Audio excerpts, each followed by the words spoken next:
We have a wonderful bilingual guest today. 西澤ロイの頑張らない英語。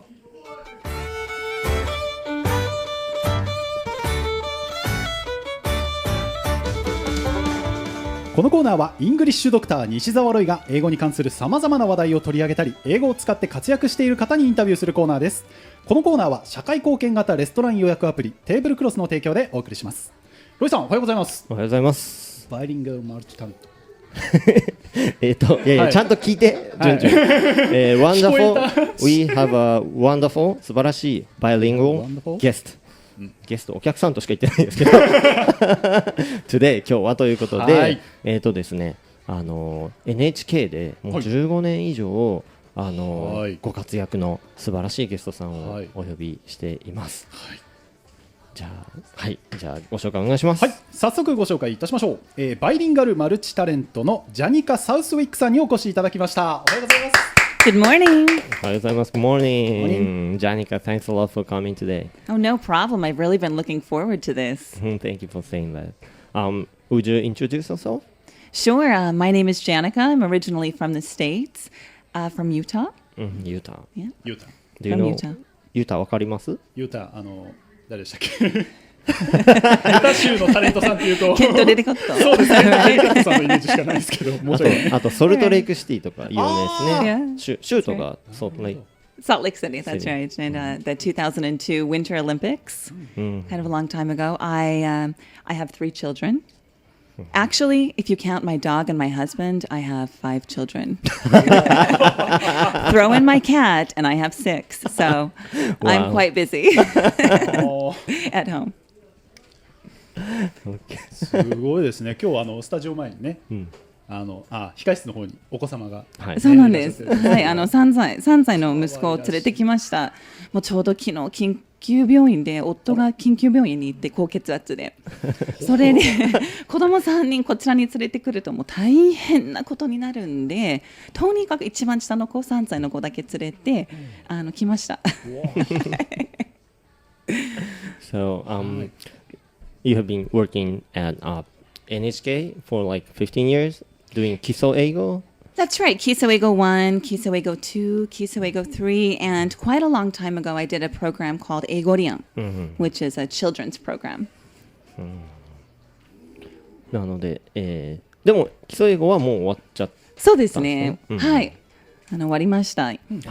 ただまだ私は本当に日本人に英語を教えたいっていうパッションがもう本当に昔からあるので、もう他の活動で頑張ってます。Like Twitter and my blog, and I'm writing books, things like this. So when I first came to Japan, I was 11 years old. 11? 11. I came for about 4 months, and then when I was 13, I came for 9 months. And it was a struggle for me. It was a real struggle for me to learn Japanese.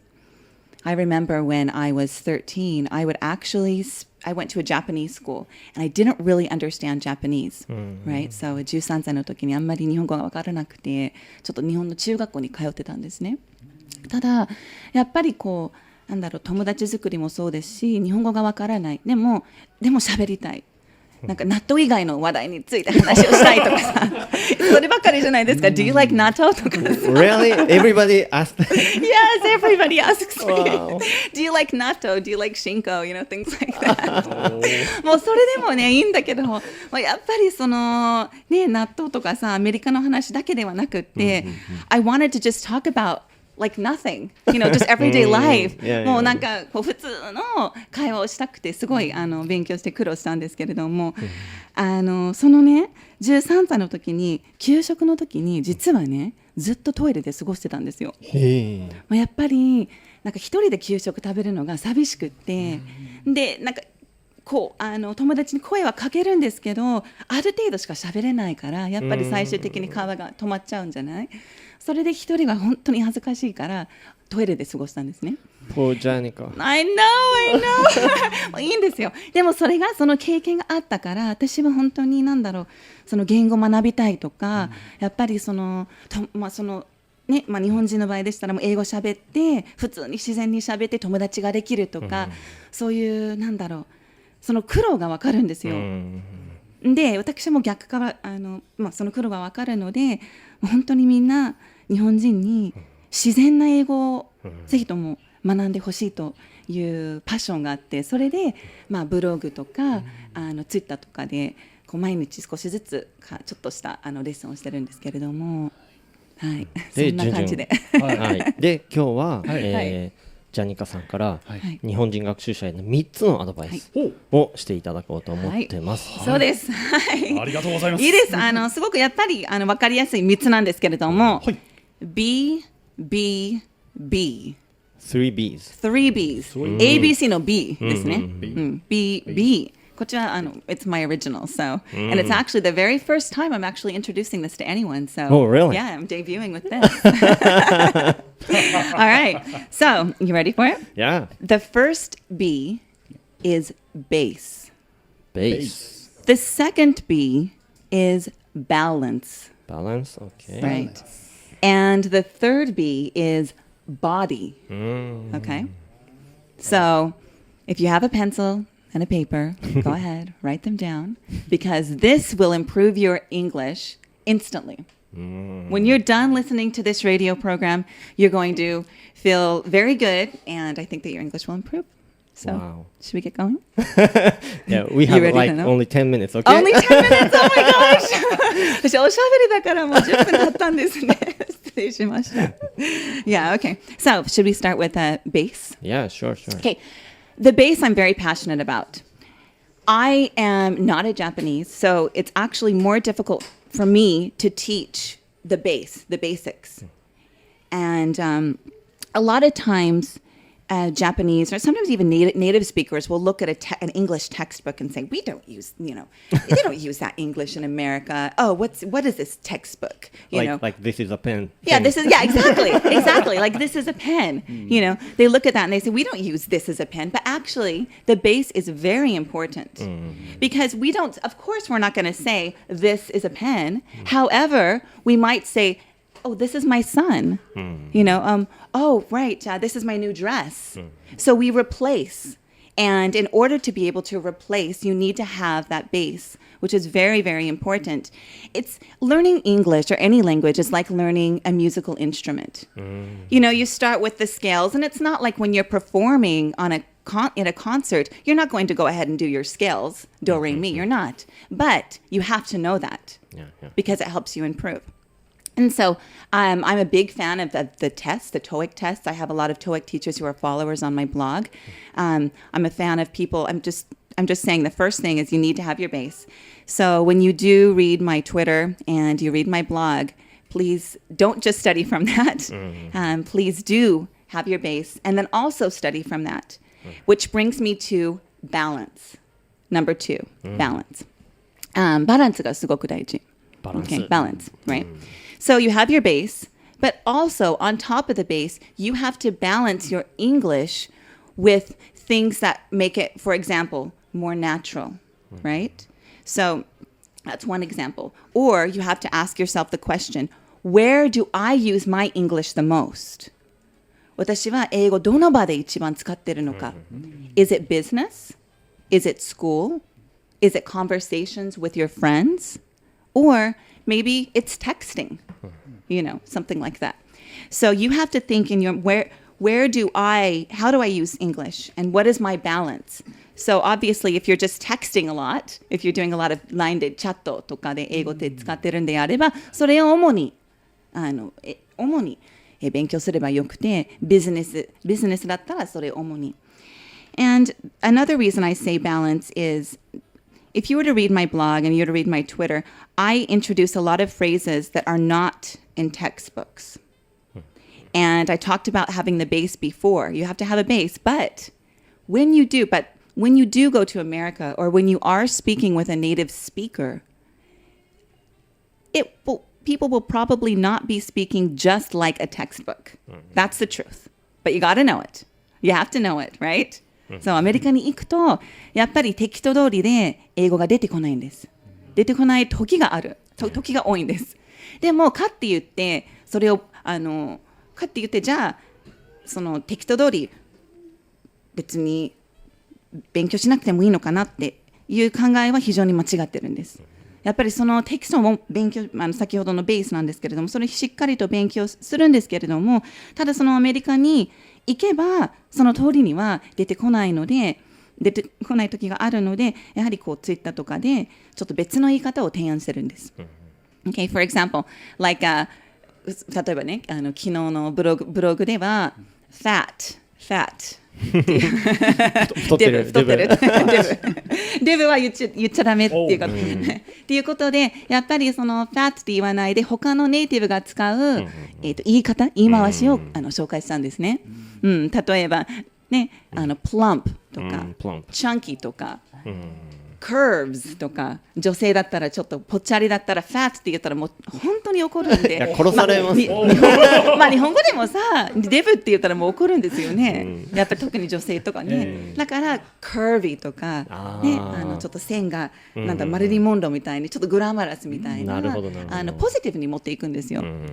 なんかそういうようなアドバイスをブログで、書いてます。Okay? For example, happy とか I'm happy ばかりではなくて、right? I'm over the moon, I'm thrilled, I'm elated, I'm sad だけではなくて、I'm feeling a bit down とか、I'm a bit depressed などっていうような言い方で、やはりネイティブに聞こえるためには同じ言葉ばっかりを使うんじゃなくて I'm happy, this is fun だけではないんですね。やっぱりバリエーションを入れるのが一つのコツなんです。So saying like I'm happy, I'm sad all the time is like just the base, right? You're going to sound like a textbook, right? You don't want to sound like a textbook. You need to study from a textbook, right? But you want to sound natural. And one of the keys to being natural is to add a variety to your vocabulary. And it doesn't need to be really difficult, intricate words. Just as my example previously, instead of saying you're sad, you could say I feel a bit down, right? It's easy words. It's very easy, simple. In fact, in American English, as you most likely know, we prefer simple words. British English is different. They like to use the more complicated vocabulary, and that's fine. But we as Americans tend to speak very, very simply. Listen to the president, Obama, right? They speak very, very. Try to choose more simple words so people can understand them a little bit easier. And the third B. Yeah. 三つ目の B に行きます。Body. Okay. And the reason why I do this is body language, gestures とか。You're expert on that, right? Yeah, that's right. I'm a specialist in nonverbal communication. I actually am a certified image consultant. So part of that is it involves communication, but communication is not always through words. On the radio, you're just hearing our words, but for the people out here who are watching, they can see our facial expressions.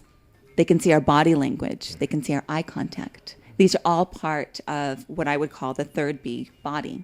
非言語コミュニケーション。やっぱりみんな英語っていうのが、もう言語そのものを勉強するんですけれども、それはとても大事なんですが、やはりその体の動き、非言語コミュニケーションっていうんですけれども、英語で喋る時のジェスチャーが日本語で喋る時のジェスチャーとだいぶ違います。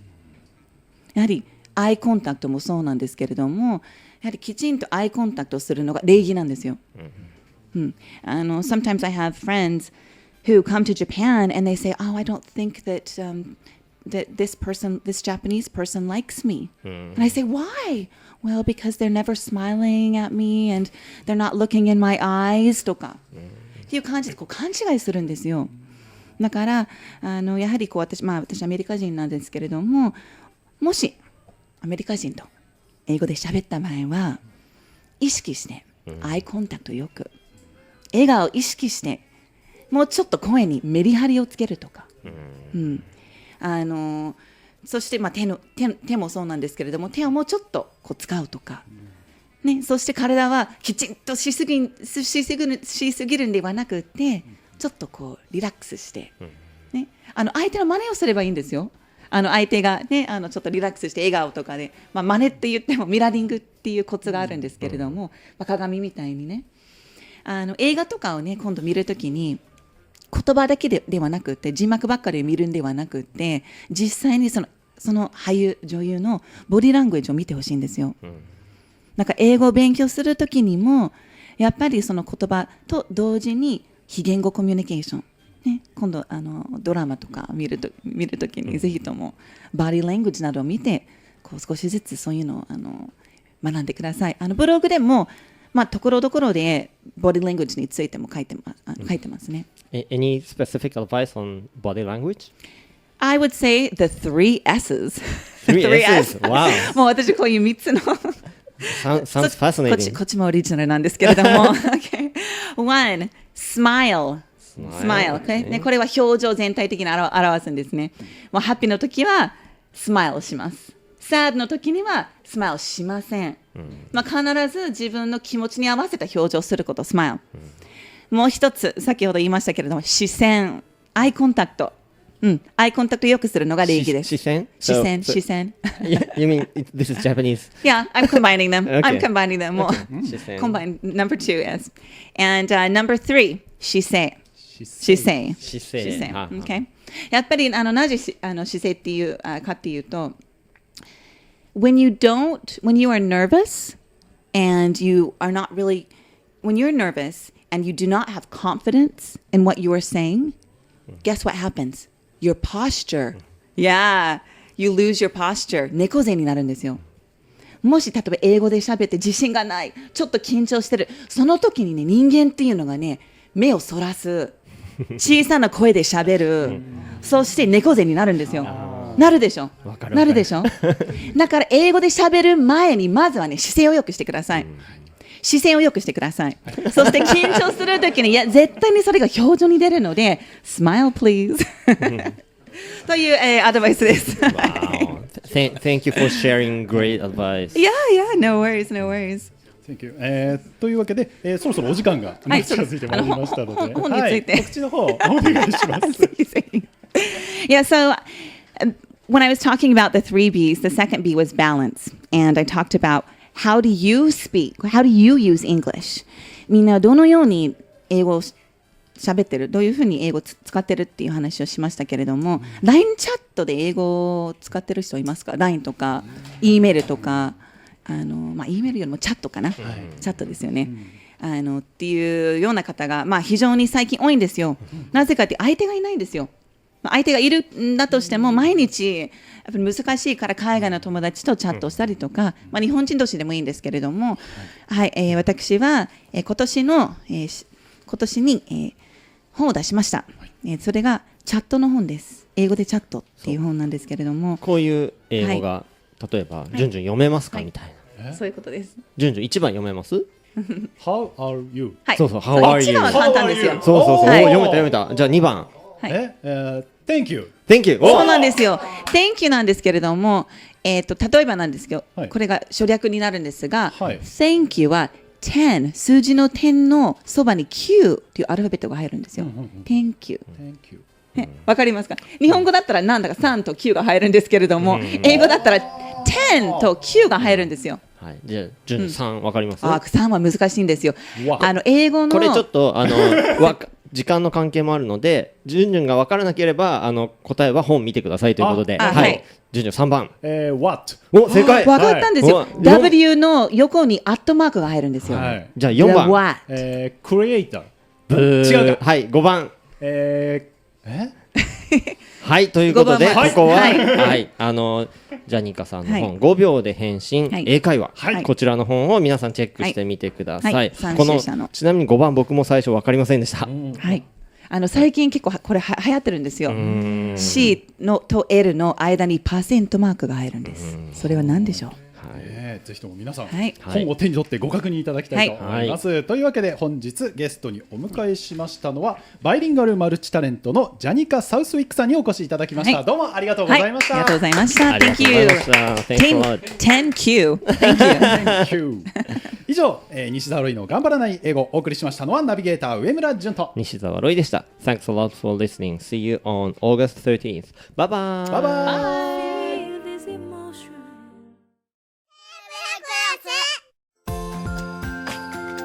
あなたのレストラン予約が子どもたちの給食になるアプリができました。テーブルクロスを通して予約をすると、途上国の子どもに給食が届きます。テーブルクロスアプリで検索。